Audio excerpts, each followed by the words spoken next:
શિયાળાની શરૂઆત થઈ જાય એટલે શાકભાજી પણ ભરપૂર પ્રમાણમાં મળવાની શરૂઆત થઈ જાય છે.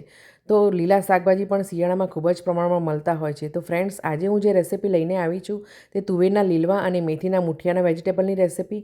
તો ફ્રેન્ડ્સ, તમને જો મારી આ રેસિપી ગમે તો લાઇક કરજો, શેર કરજો અને મારી ચેનલને સબસ્ક્રાઈબ કરજો. જય અંબે, જય શ્રી કૃષ્ણ મિત્રો. કુમુસ કિચનમાં તમારું સ્વાગત છે. તો ફ્રેન્ડ્સ, ચાલો રેસિપી સ્ટાર્ટ કરીએ. તો અહીંયા મેં એક પ્રેશર કુકર લઈ લીધું છે.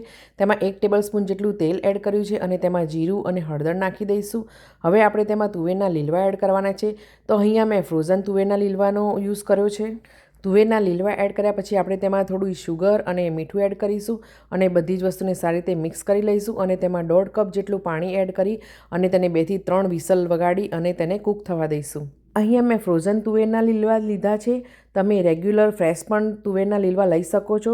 તો આપણા લીલવા જ્યાં સુધી કૂક થાય છે ત્યાં સુધી આપણે હવે મુઠિયાની તૈયારી કરી લઈશું. તો એક બાઉલમાં આપણે 1/4 કપ જેટલી મેથી એડ કરીશું અને તેમાં 3/4 કપ જેટલું બેસન અને 1/4 કપ જેટલો ઘઉંનો જાડો લોટ એડ કરીશું અને હવે તેમાં આપણે ડ્રાય મસાલા એડ કરી દઈશું. અહીંયા ડ્રાય મસાલામાં મેં મરચું, હળદર, ધાણા જીરું, સ્વાદ પ્રમાણે મીઠું, ગરમ મસાલો, આમચૂર, તલ, અજમો, થોડી શુગર અને પિંચ ઓફ સોડા એડ કરી અને બધી જ વસ્તુને સારી રીતે મિક્સ કરી લઈશું. 2 ટીસ્પૂન જેટલું તેલ એડ કરી અને બધી જ વસ્તુને સારી રીતે મિક્સ કરી લેવાની છે.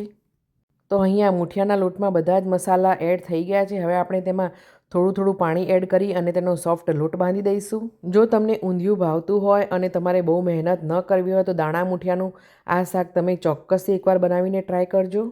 તો મુઠિયા બનાવવાનો લોટ આપણો રેડી થઈ ગયો છે. હવે આપણે હાથમાં થોડું તેલ લગાવી અને તેના નાની સાઇઝના બોલ બનાવી અને મુઠિયા બનાવી દઈશું.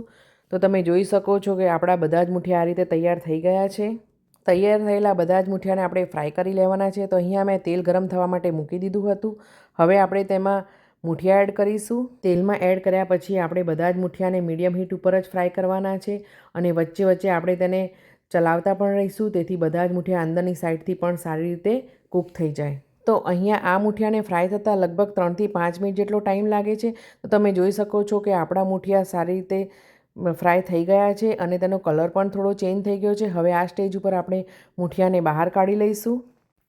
તો અહીંયા તમે જોઈ શકો છો કે આ મુઠિયા એકદમ સરસ બન્યા છે. તમે એમનેમ પણ ખાઈ શકો છો. તો ફ્રાય કરેલા આ મુઠિયાને આપણે સાઈડ પર મૂકી દઈશું. અહીંયા તમે જોઈ શકો છો કે તુવેરના લીલવા પણ સારી રીતે કૂક થઈ ગયા છે. અહીંયા હવે આપણે એક પેન લઈ લેવાનું છે. તેમાં 2 થી 3 ટેબલસ્પૂન જેટલું તેલ એડ કરીશું અને તેલ સહેજ ગરમ થાય એટલે તેમાં જીરું અને અજમો એડ કરીશું. જીરું અને અજમો એડ કર્યા પછી આપણે લાલ મરચું અને થોડી હિંગ એડ કરીશું અને બધી જ વસ્તુને સારી રીતે સોતે કરી લઈશું. હવે આપણે તેમાં 1 ટેબલસ્પૂન જેટલું આદુ મરચાં લસણની પેસ્ટ એડ કરીશું. આદુ મરચાં લસણની પેસ્ટ એડ કર્યા પછી બધી જ વસ્તુને આપણે 1 મિનિટ માટે લો હીટ ઉપર જ સારી રીતે સોતે કરી લઈશું. અહીંયા હવે આપણે મેથીના પાન એડ કરીશું. એને પણ 1 થી 2 મિનિટ માટે આપણે સોતે કરી લેવાના છે. અહીંયા મેથી સારી રીતે સોતે થઈ ગઈ છે. હવે આપણે તેમાં ટામેટું એડ કરીશું. તો અહીંયા મેં 1 ટામેટું એડ કર્યું છે અને 1/4 કપ જેટલી ટામેટાની પ્યુરીને પણ એડ કરી છે અને બધી જ વસ્તુને સારી રીતે મિક્સ કરી લઈશું. અહીંયા ટામેટું અને પ્યુરી સારી રીતે મિક્સ થઈ ગયા છે. હવે આપણે તેમાં ડ્રાય મસાલા એડ કરીશું. અહીંયા ડ્રાય મસાલામાં મેં હળદર, મરચું, ધાણા જીરું, ગરમ મસાલો અને મીઠું એડ કર્યું છે. અહીંયા મીઠું આપણે તુવેરના લીલવામાં અને મેથીના મુઠિયામાં પણ એડ કર્યું છે. તો મીઠું તમે તમારા ટેસ્ટ એકોર્ડિંગ એડજસ્ટ કરી શકો છો. ફ્રેન્ડ્સ, અહીંયા તમને યાદ કરાવી દઉં કે તમે જો મારી ચેનલને સબસ્ક્રાઈબ ન કરી હોય તો સબસ્ક્રાઈબ કરી દેજો અને મારા ફેસબુક અને ઇન્સ્ટાગ્રામના પેજ ઉપર જરૂરથી ફોલો કરજો. હવે અહીંયા આપણે તુવેરના લીલવાને એડ કરવાના છે. તો તુવેરના લીલવાને આપણે પાણી સાથે જ એડ કરીશું અને બધી જ વસ્તુને સારી રીતે મિક્સ કરી લઈશું અને હવે તેમાં આપણે બોઇલ આવવા દઈશું. તો અહીંયા તમે જોઈ શકો છો કે શાકમાં બોઇલ આવી ગયો છે. હવે આપણે તેમાં મુઠિયા એડ કરીશું. તો અહીંયા મેં બધા જ મુઠિયા એડ કરી દીધા છે અને તેને સારી રીતે મિક્સ કરી લેવાનું છે અને પછી તેને ઢાંકીને 5 મિનિટ માટે મીડિયમ હીટ ઉપર આપણે તેને કૂક થવા દઈશું.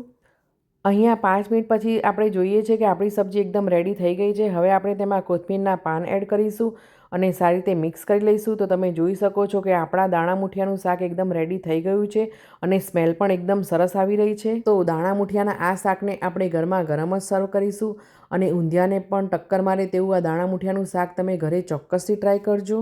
તો ફ્રેન્ડ્સ, જોતાં જ ખાવાનું મન થઈ જાય તેવા આ દાણા મુઠિયાના શાકને આપણે પૂરી, પરાઠા, રોટલી કે ભાખરી સાથે સર્વ કરીશું. તુવેરના લીલવા અને મેથીના મુઠિયાના આ શાકની રેસિપીની બધી જ ઇન્ગ્રીડિયન્ટ્સનું મેજરમેન્ટ મેં મારા વિડીયોમાં આપેલું છે.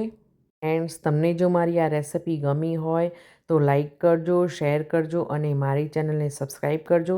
તમે મને યુટ્યુબ, ફેસબુક, ઇન્સ્ટાગ્રામ અને ટિકટોક ઉપર પણ ફોલો કરી શકો છો, તો તમે મને જરૂરથી ફોલો કરજો.